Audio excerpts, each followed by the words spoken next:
আসসালামু আলাইকুম সকলকে। আসলে আজ আমি এখানে এসেছি আ একটা প্রশিক্ষণ সম্পর্কে আলোচনা করার জন্য। প্রশিক্ষণটি আমরা যারা শিক্ষক-শিক্ষিকা রয়েছি তাদের জন্য খুবই গুরুত্বপূর্ণ। শিক্ষক-শিক্ষিকাদের তথ্য প্রযুক্তি বিষয়ক জ্ঞান বৃদ্ধির লক্ষ্যে বাংলাদেশ সরকারের এটুআই, ক্যারিয়ার্স হাব বাংলাদেশ এবং অস্ট্রেলিয়ার মেলবোর্ন মেট্রোপলিটন কলেজ কর্তৃক আয়োজিত হয়েছে digital transformation in education to win IR4 free এই প্রশিক্ষণটিতে আমরা ৬টি ব্যাচে প্রায় ৪,০০০ শিক্ষক-শিক্ষিকা অংশগ্রহণ করেছি। আমাদের এই প্রশিক্ষণ প্রতি ব্যাচেই ৩টে থেকে শুরু হয়ে রাত ৮টা পর্যন্ত কন্টিনিউ রয়েছে। তবে কোনো ক্ষেত্রে ৯টা এবং ১০টা পর্যন্ত প্রশিক্ষণার্থীদের প্রয়োজনে এটি চলমান রয়েছিল। তো আজকে এই প্রশিক্ষণটির বিষয়ে জাস্ট আমরা যা শিখেছি জেনেছি সেই সম্পর্কে আলোচনা করার জন্যই মূলত আমি একটি ভিডিও ডকুমেন্টারি তৈরি করেছি। তো সকলকে স্বাগতম আজকের এই ভিডিও দেখার জন্য। তো আমরা প্রথমেই ওয়েলকামড হয়েছি বেলা ৩টার সময়ে যথারীতি। আজকের এই ভিডিও উপস্থাপনায় রয়েছি আমি ইশরাত জাহান ফেরদৌস, সহকারী শিক্ষক, দক্ষিণবাগী সরকারি প্রাথমিক বিদ্যালয়, রাজাপুর, ঝালকাঠি। আমাদের ট্রেনিংটি ছিল digital transformation in education to win IR4। প্রথমেই এই প্রশিক্ষণে ওয়েলকাম স্পিচ দিয়েছেন MD Arifur Rahman, director, Mirpur campus, careers hub Bangladesh. Welcome speech দিয়েছেন Abhijit Shah sir, program assistant, educational innovation, A two I program. Welcome speech দিয়েছেন Mohammad Kabir Hossain sir, associate professor and attached officer, A two I. Welcome to Melbourne metropolitan college. Facilitator হিসেবে যিনি ছিলেন আমাদের Himi Hossain sir, CEO, Melbourne metropolitan college. Managing director, carriers hub Bangladesh. আর special facilitators আমাদের Himi Hossain sir, যিনি গুরুত্বপূর্ণ একটি বই লিখেছেন ফায়ার ইওর বস, যে বইটি বেস্ট সেল হয়েছে এবং এই যে ইন্টারন্যাশনাল বেস্ট সেলার বুক হচ্ছে এই ফায়ার ইওর বস, যে বইটি আমাদের অনেকের জীবন বদলে দিতে পারে। বইটি আমি পেয়েছি, এখনও আমার পড়ার সৌভাগ্য হয়নি। তো বইটি অবশ্যই খুব সুন্দর। আমি যতটা জেনেছি এই বইটি পড়লে মানুষের জীবন বদলে যেতে বাধ্য। আশা করি আপনারা বইটি সকলেই পড়বেন। ইন্টারন্যাশনাল ওয়ান বেস্ট সেলার এই বইটি ফায়ার ইওর বস, যার রাইটার আমাদের শ্রদ্ধেয় হিমি হোসেন স্যার। আমরা এখন ক্যারিয়ার্স হাব বাংলাদেশ সম্পর্কে কিছুটা জানব। Carriers hub Bangladesh is the leading training and skill development organization. Our vision is to create an international level training platform in Bangladesh for professionals and freelancers. Welcome to Melbourne as we are doing this training under Melbourne Metropolitan College. আমাদের কিভাবে welcome করা হয়েছিল এই মেলবোর্নে। আমরা যেন বাংলাদেশে বসেই আমরা মেলবোর্নে প্রশিক্ষণ করেছিলাম, ঠিক এমন অনুভূতি নিয়েই আমরা সেই প্রশিক্ষণে অংশগ্রহণ করেছি এবং যতক্ষণ আমরা প্রশিক্ষণে ছিলাম মনে হয়েছে আমরা মেলবোর্নে বসেই এই প্রশিক্ষণটি করছি। এটা ছিল আমাদের মেলবোর্নের থেকে একটি ভিডিও। যেহেতু এখানে ভিডিওটি ওভাবে দেখানো সম্ভব হচ্ছে না, তাই কিছু স্থির চিত্র এখানে আমি ধারণ করেছি। এটা হচ্ছে মেলবোর্ন শহরের একটি চিত্র। সুন্দর মেলবোর্ন। আমরা যেন মেলবোর্নে বসেই এই প্রশিক্ষণটি গ্রহণ করেছি। এই যে আমাদের প্যান্ডামিক সিচুয়েশন, করোনা, এই করোনা সিচুয়েশন অর্থাৎ এই কোভিড-19 সিচুয়েশনে এই Melbourne becomes a ghost town. Melbourne একটি গোস্ট টাউনে পরিণত হয়েছে। আমরা দেখতে পাচ্ছি মেলবোর্নের বর্তমান পরিস্থিতি। Why we are in here today, তার মানে এটা আজকের কথা নয়, আমাদের প্রশিক্ষণে আমরা কেন এসেছি। যখন আমরা প্রশিক্ষণ দিয়েছি তখন আমরা এই প্রশিক্ষণে আজ কেন এসেছি সেটার কোশ্চেন এখানে করা হয়েছে। Life does not go according to the plan. আমরা কখনোই ভাবতে পারিনি আমরা বাড়িতে বসে থাকবো, বাড়িতে বসে আমরা আমাদের কাজ পরিচালনা করব, অনলাইনে ক্লাস পরিচালনা করব, আমরা ট্রেনিং পরিচালনা করব, আমরা আমাদের অফিসিয়াল কাজকর্ম পরিচালনা করব, সেটা আমরা কখনোই বুঝতে পারিনি। আমরা বুঝতে পারিনি আমাদের ব্যবসা বাণিজ্যগুলো বন্ধ হয়ে যাওয়ার পথে, আবার রেস্টুরেন্টগুলো বন্ধ হয়ে যাওয়ার পথে, আমাদের বিভিন্ন কর্মকাণ্ড বন্ধ হয়ে যাওয়ার পথে, আবার কিছু কিছু কর্ম নতুন করে সূচনা হয়েছে এই প্যান্ডেমিক সিচুয়েশনে। আমরা কিন্তু কখনোই জানতাম না এই সিচুয়েশনে আমরা পড়ব, কিন্তু আমরা পড়েছি। আমরা বাড়িতে বসে আমরা বিভিন্ন ধরনের বর্তমান সিচুয়েশনে কাজকর্ম পরিচালনা করছি।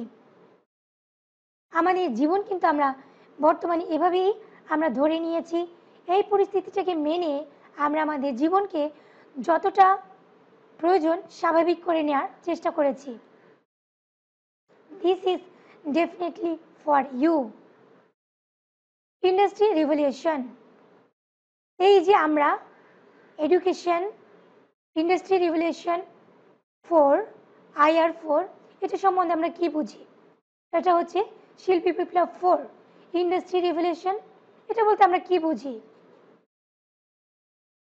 ইয়াস, ফার্স্ট 1 শিল্প বিপ্লব 1, শিল্প বিপ্লব 2, তৃতীয় শিল্প বিপ্লব এবং চতুর্থ শিল্প বিপ্লব। Impact on education. Education 4 is a new experience based education system. We are using digital technologies. আমরা কিন্তু এখন সবাই উন্নত মানের তথ্য প্রযুক্তি ব্যবহার করছি। শিশুরা খেলতে খেলতে তারা বিভিন্ন জিনিস শিখবে। তারা কম্পিউটার বা বিভিন্ন ছোট ছোট খেলার মাধ্যমে তারা বিভিন্ন খেলার মাধ্যমে শিখে যাবে বিভিন্ন ধরনের সূত্র। এখন কিন্তু সেই গদবাঁধা সূত্রের মাধ্যমে মুখস্থ করা বিদ্যার মাধ্যমে কিন্তু আমরা আগাতে পারবো না। আমাদের বিভিন্ন প্রযুক্তি ব্যবহার, বিভিন্ন খেলা এবং বিভিন্ন ক্রিয়েটিভিটির মাধ্যমে আমাদেরকে শিখতে হবে এবং শেখাতে হবে। বিভিন্ন প্রযুক্তির সাথে আমাদেরকে পরিচিত হতে হবে এবং এগুলোর ব্যবহার সম্পর্কে আমাদের জানতে হবে। এখানে আমাদের একটা ভিডিও ছিল, যে ভিডিওতে দেখা যাচ্ছে কোনো একটি শিশু সে ক্লাসরুমে যখন যাবে তখন সে ক্লাসরুমের পরিবেশটাই তার অন্যরকমের। তার বিভিন্ন ধরনের প্রযুক্তি আলাদা আলাদাভাবে ব্যবহার করতে হচ্ছে না, বিভিন্ন উপকরণ আলাদাভাবে ব্যবহার করতে হচ্ছে না, তার বিভিন্ন টাচের মাধ্যমে সে বিভিন্ন উপকরণ ব্যবহার করতে পারছে এবং এক একটি উপকরণকে তারা বিভিন্নভাবে ভাগ করতে পারছে, তারা তার ব্যাখ্যা করতে পারছে, সংশ্লেষণ এবং বিশ্লেষণ করতে পারছে। সম্পূর্ণ হচ্ছে তার টেকনোলজির মাধ্যমে এবং এই বিজ্ঞান এবং প্রযুক্তির মাধ্যমে তারা সেই ক্লাসরুমের সেই পাঠগুলোকে আয়ত্তস্থ করছে। সেখানে কোনোটাই মুখস্থবিদ্যা ছিল না, প্রতিটি ছিলই তার হাতে কলমে কাজের মাধ্যমে এবং প্রযুক্তি ব্যবহারের মাধ্যমে। এখানে একটা কম্পেয়ার, একটা তুলনামূলক একটি চিত্র দেওয়া আছে। এডুকেশন 1, এডুকেশন 2, এডুকেশন 3 এবং এডুকেশন 4 কিন্তু চাচ্ছি সর্বদা সবকিছুই আমরা চাচ্ছি ইমার্জিং টুলস হিসেবে। আমরা যখন এডুকেশন 1-এ ছিলাম তখন আমরা চেয়েছি ফাস্ট, এডুকেশন 2-এ চেয়েছি বেটার, এডুকেশন 3-তে আমরা চেয়েছি fast, better and cheaper. Education 4-এ এসে আমরা চাচ্ছি fast, the best and intelligence. সেখানে কিন্তু আমরা চিপ চাচ্ছি না, তখন আমরা চাচ্ছি কি সবচেয়ে ভালো, সবচেয়ে দ্রুতগতি সম্পন্ন এবং সবচেয়ে স্পিডের, এটাই আমরা চাচ্ছি। ম্যানেজমেন্ট হিসেবে আমরা যখন চাচ্ছি তখন আমাদের এডুকেশন 1-এ ছিল যেন আমাদের লেফট ব্রেনটা ভালোভাবে কাজ করে। যখন এডুকেশন 2 তখন লেফট ব্রেনের সাথে আমরা চেয়েছি যে আমাদের রাইট ব্রেনটাও ভালোভাবে কাজ করবে। যখন এডুকেশন 3-তে আমরা এসেছি তখন আমাদের পুরো মস্তিষ্কটাকে আমরা কাজে লাগানোর চেষ্টা করেছি। কিন্তু এখন আমরা এডুকেশন 4 চাচ্ছে কি এক্সিলারেটেড লার্নিং। ওকে, আমরা এটা চাচ্ছি, এটা আমাদের বর্তমান চাওয়া, তার মানে আমরা প্রেজেন্ট, বর্তমানে আমাদের চাওয়া হচ্ছে সব কিছু ফাস্ট, সব কিছু always emerging. What does education 4 offer for industry 4? Curriculum with students' participation. In education 4, students will be involved in the creation of curriculum. In future learning, curriculum will be prepared by teachers and students together. বর্তমানে যে curriculum আছে তা নির্ণয় করে থাকেন শিক্ষকরা, কিন্তু in future ভবিষ্যতে এই কারিকুলামের ক্ষেত্রে শিক্ষক এবং শিক্ষার্থী দুটোর সমন্বয়ে এই কারিকুলামটি তৈরি করা হবে। তার মানে এই এডুকেশন 4 হচ্ছে প্রেজেন্টের চাওয়াটা হচ্ছে এই আমাদের তথ্য এবং প্রযুক্তি নির্ভর, অতএব আমাদেরকে অবশ্যই টেকনোলজির জ্ঞান সম্পন্ন হতে হবে এবং আমাদেরকে এগিয়ে যেতে হবে এই তথ্য প্রযুক্তির সাথে সাথে।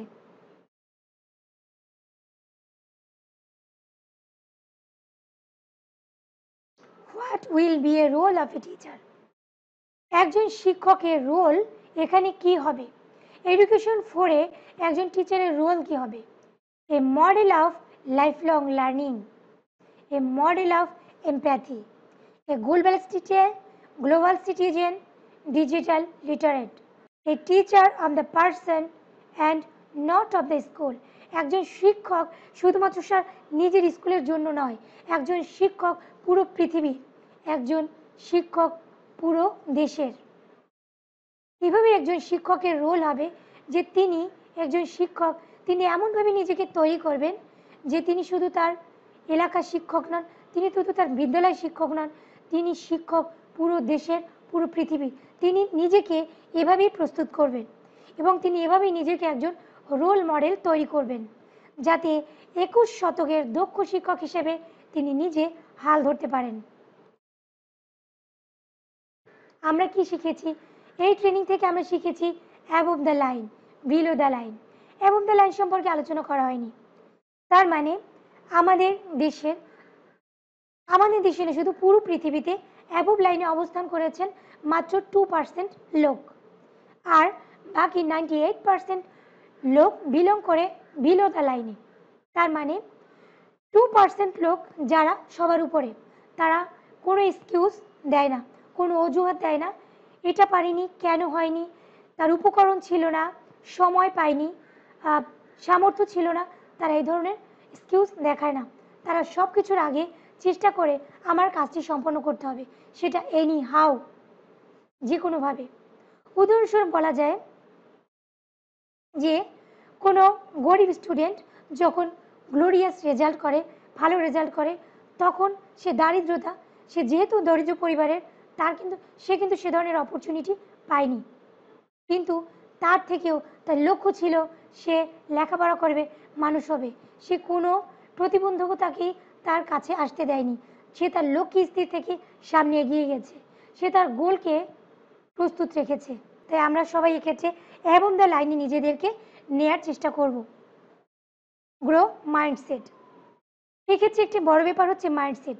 আমরা যে পরিবেশেই থাকি না কেন, পরিবেশ যে পরিস্থিতিতেই থাকুক না কেন, আমাদের মাইন্ড সেট আপ করে নিতে হবে, আমাদের মাইন্ডকে সেট করে নিতে হবে।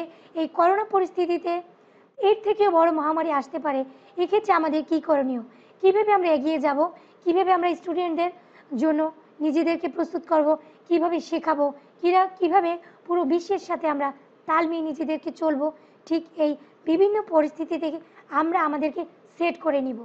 যে কোনো কাজে আমাদেরকে সেট করে নিতে হবে। তো এই মাইন্ড সেট, এটা হচ্ছে একটা বড় ব্যাপার, যেটা যে কোনো কাজের শুরুতেই আমরা যদি মাইন্ড সেট আপ করে নেই, তো আমরা যে কোনো কাজে অবশ্যই সফলকাম হতে পারবো। অ্যাডাপ্টেবিলিটি, অবশ্যই আমাদেরকে প্রত্যেকটি অবস্থানে নিজেদেরকে অ্যাডাপ্ট করে নিতে হবে। ইন্ডাস্ট্রি রেভলিউশন 4 সম্পর্কে জেনেছি, এডুকেশন 4 সম্পর্কে জেনেছি, এই real role of a teacher সম্পর্কে আমরা জেনেছি। What government can do for us, সরকার আমাদের জন্য কি করতে পারে? সরকার আমাদের জন্য কি করতে পারে? আমাদের বিভিন্ন ধরনের অপরচুনিটি দিতে পারে, বিভিন্ন ধরনের প্রশিক্ষণের ব্যবস্থা করতে পারে, বিভিন্ন ইনস্ট্রুমেন্টের ব্যবস্থা করতে পারে। এভাবেই সরকার আমাদেরকে বিভিন্নভাবে কাজে এগিয়ে দিতে পারে। চেঞ্জ স্টার্ট ফর মি, অবশ্যই কোনো পরিবর্তন আমাকে দিয়ে শুরু করতে হবে। আমি যদি শুরু না করি তাহলে কে শুরু করবে? এখন যদি শুরু না করি কখন শুরু হবে? তাই পরিবর্তন অবশ্যই নিজেকে থেকে শুরু করতে হবে। How to use social media as learning tools, create a Facebook group for my class. আমরা আমাদের ক্লাসের জন্য একটা ফেসবুক গ্রুপ খুলতে পারি। সেখানে ফেসবুক গ্রুপের মাধ্যমে আমরা স্টুডেন্টদের সেখানে আমরা সেই গ্রুপের মাধ্যমে তাদের বিভিন্ন পাঠদান করতে পারি, তাদের পাঠের বিভিন্ন বিষয়বস্তু আলোচনা করতে পারি। শিক্ষার্থীরা সেখানে তাদের পাঠের সেগুলো ফলো আপ করতে পারি। শিক্ষার্থীরা তাদের হোমওয়ার্কগুলো সেখানে জমা দিতে পারে, তাদের বিভিন্ন ধরনের কর্মকাণ্ড সেখানে তারা প্রেজেন্ট করতে পারে, টিচার সেগুলো ফলো আপ করতে পারে। এভাবে বিভিন্নভাবে এই ফেসবুক গ্রুপের মাধ্যমে অর্থাৎ সোশ্যাল মিডিয়ার মাধ্যমে আমরা আমাদের শিক্ষার্থীদের বিভিন্নভাবে হেল্প করতে পারি এবং লার্নিংয়ে সহায়তা করতে পারি। How to use social media as learning tools, let's here from a teacher. এই যে এখানে এটা একটা ভিডিও ছিল, সেখানে একজন টিচার কীভাবে সোশ্যাল মিডিয়ার মাধ্যমে এই শিক্ষাদান করেছে সেটা এখানে দেখানো হয়েছে। স্টুডেন্ট কীভাবে সোশ্যাল মিডিয়ার মাধ্যমে শিখছে সেটা একটা ব্যাপার। স্কিলস উই ক্যান লার্ন, আমরা শিখতে পারি। Learn the power of social media, learn how to use digital tools. আমরা কীভাবে এই ডিজিটাল টুলসের মাধ্যমে শিখতে পারি? এই টুলসগুলো কী কী? Zoom, Google classroom, learning management system, virtual classroom, how to access presentation software tools, page example, a great graphic tool Canva, a good story writing tool. এর মাধ্যমে আমরা শিখতে পারি। গ্রেট, গুড, আমরা গুড থেকে গ্রেড হব, আমরা গুড আছি বেস্ট হব, গ্রেড হব, এটাই হচ্ছে আমাদের চাওয়া। আমরা বিভিন্ন প্রযুক্তি ব্যবহার করব এবং 21 শতকের চ্যালেঞ্জে আমরা অবশ্যই পিছিয়ে থাকব না। আমরা প্রত্যেকে বিজ্ঞান এবং প্রযুক্তি, তথ্য প্রযুক্তি ব্যবহারের মাধ্যমে এবং নিজেদেরকে অবশ্যই আপডেট রাখব। If not me then who, আমি যদি না করি কে করবে? If not now then when, এখন যদি শুরু না করি কখন করব? তাই অবশ্যই দেরি হয়ে যাওয়ার আগে আমরা অবশ্যই তথ্য প্রযুক্তির সাথেই থাকব, নিজেদেরকে 21 শতকের চ্যালেঞ্জে টিকিয়ে রাখব।